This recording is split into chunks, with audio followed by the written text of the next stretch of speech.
Today I'm going to talk about timelines.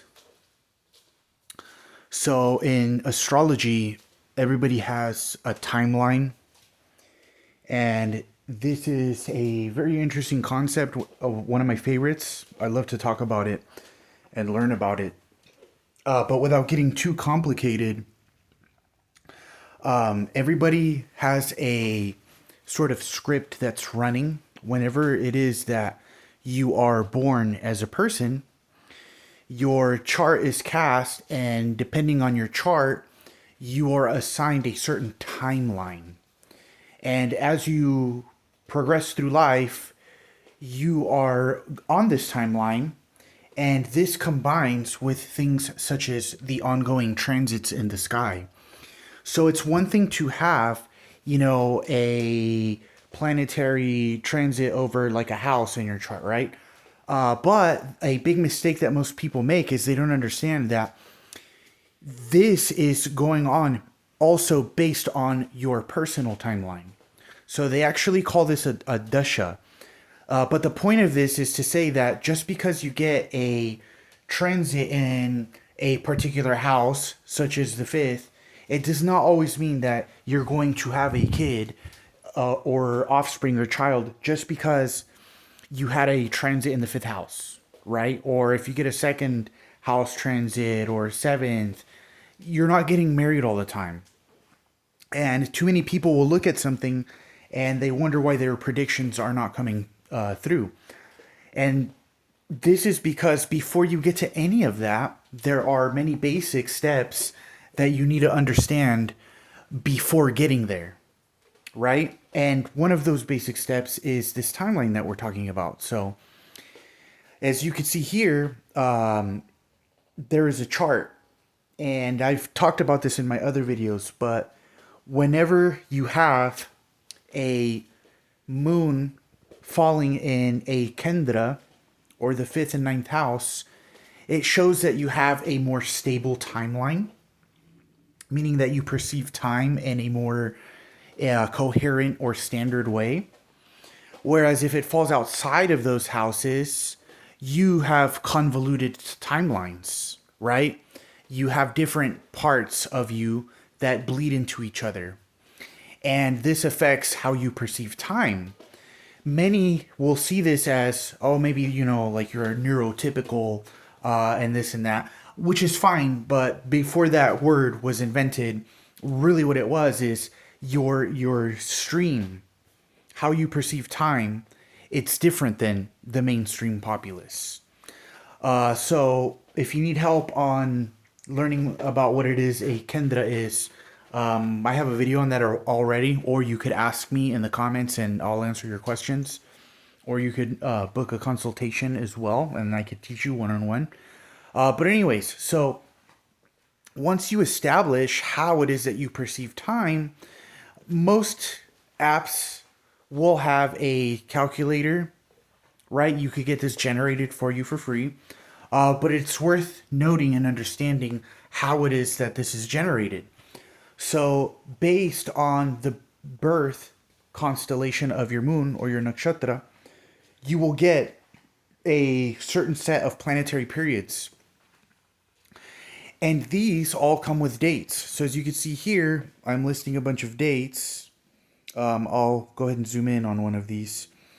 And it's showing you a lot of different major and minor time periods. So you get one major one, and as you start to get more specific to the day, it will change planetary energies and activate different areas of your horoscope. And using this, I was able to give a lot of dates to help this person get a lot of clarity on what was happening in their life, when to expect certain things, etc. And a lot of people, they wonder why sometimes their accuracy is subpar. Well, this is the secret here, and it's not even a secret. It's a basic step. So it's so interesting to me that the more you see apps and technology and AI come out with things the worse people's astrology seems to get. And AI is also still really bad at doing astrology.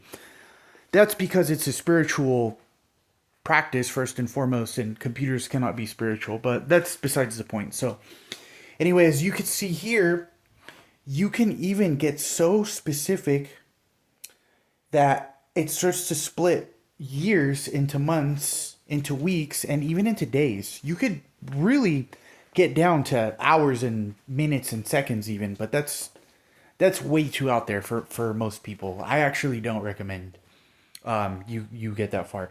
But anyways, as you could see, based on how your timeline is, this could give you more specific clues on what areas of your life are open and closed.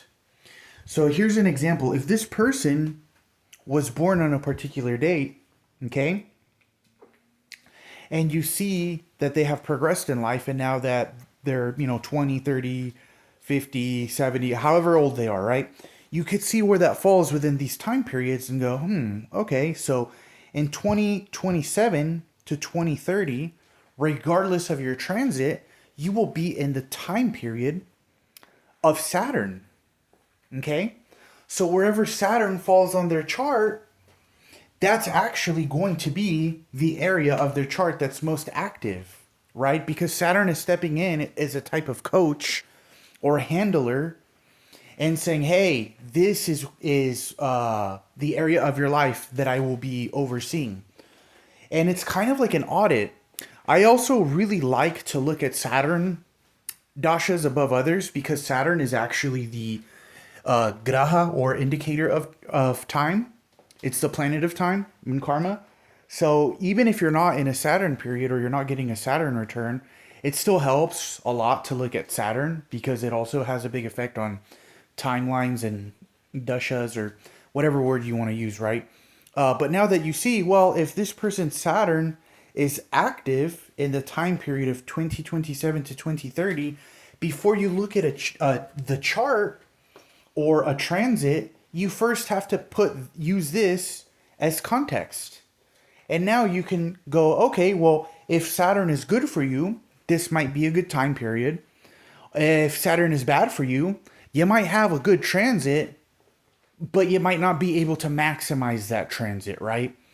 And again, these are all general principles. These are meant to be quick videos to inspire you to piece things together in your own way. But there is actually a lot of moving parts to this. There's a lot of moving parts to astrology in general.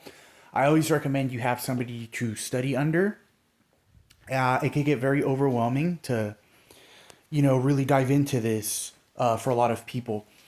So if you would like some help in exploring the timelines in your chart, again, feel free to contact me. But yeah, that is the concept of timelines. So you're born in life, you have a sort of script that's running. This ties in well with the ancient theory from many different societies about how life is a hologram or an illusion or Maya. Again, the terminology is one thing, but the concept really, the ancients knew, right? And I think that this is why. But anyways, yeah, again, if you have more questions, feel free to ask. This was meant to be a quick video. Here's one final example before I close out. But check it out. So as you can see, Saturn is in the 9th house for this person. So come 2027, you will see the activation or opening of the 9th house. So of all transits that you could look at, transits to the 9th house will take more importance and, the indicators of whatever that may be based on, the planets, the sign, etc. I'm sure you get it. Thank you for watching. And it's also worth mentioning that because the moon here falls outside of a Kendra, right? The 1st, 4th, 7th, and 10th house. There's actually a lot of extra rules. So you can even apply alternate timelines for this person. And the way that plays out is very interesting because these are the type of people that might have, very vivid dreams or multiple dreams of different things playing out in different ways, that's because all of their timelines are trying to align. I've actually noticed this a lot with my clients. They'll talk to me about a certain dream and they don't have the same continuity as other people who, have a regular dasha system, or their mind may not always feel aligned with their physical body or physical events that happen to them. And there's spiritual implications to this as well. But yeah, there you go. Thank you for watching.